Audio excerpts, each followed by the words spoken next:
This is a public service broadcast. Ladies and gentlemen, the Ministry of Information and Broadcasting has issued an advisory for all news broadcast platforms to telecast information on various topics and themes of national importance and those themes that have social relevance.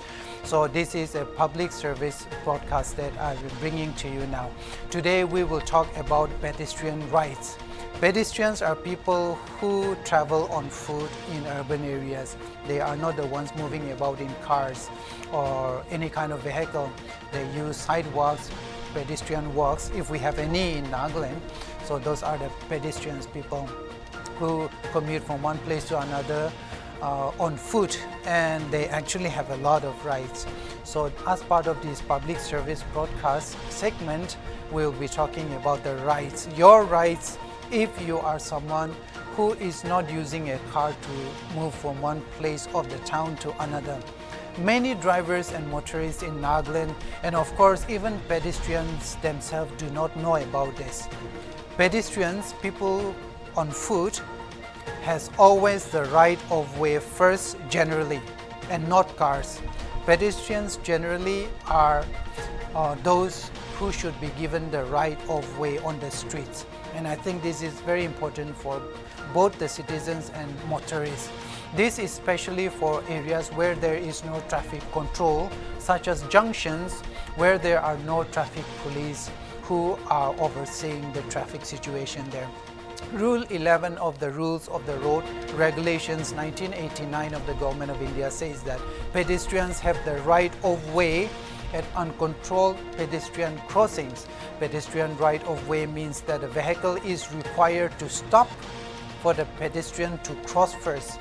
This will be handy especially for people in Nagaland where concept of pedestrian crossings, zebra crossings, bikes and cycle tracks are virtually very new and foreign idea.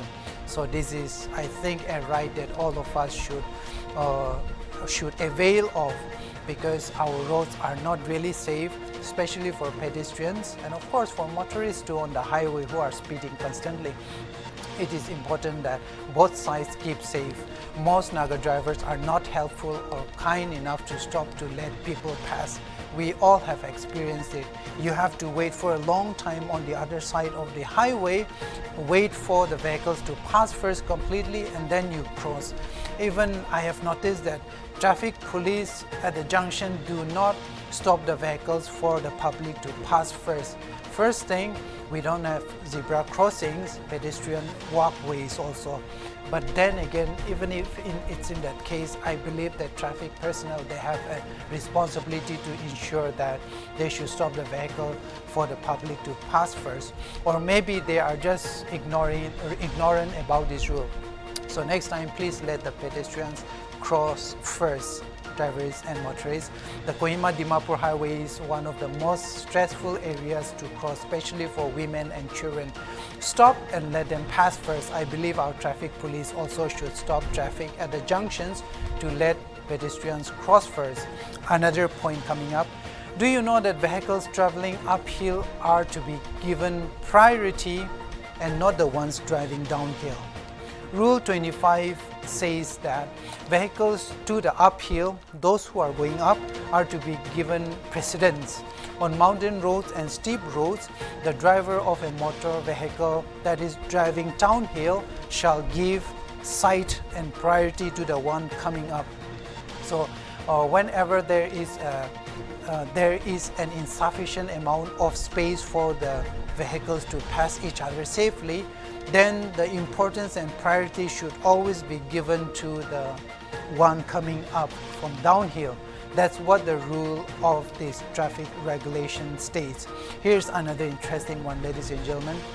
In Dimapur, it is common to see several people on a farm tractor. Sometimes you will see an entire village on a tractor, and we can actually see a lot of tractors moving about with a lot of people.